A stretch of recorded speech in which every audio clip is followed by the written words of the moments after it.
Hey, if you're considering a bathroom renovation, but you want to stay within a budget, but you still want high impact, you have to check this out.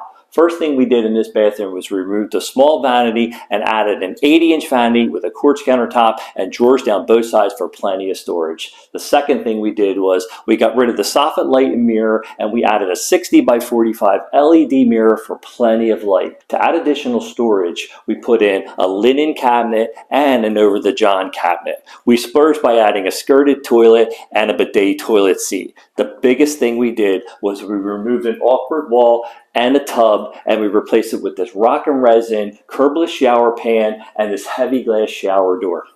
Inside the shower, we put two valves so that we can control the overhead shower and the wall shower, or have them run both at the same time.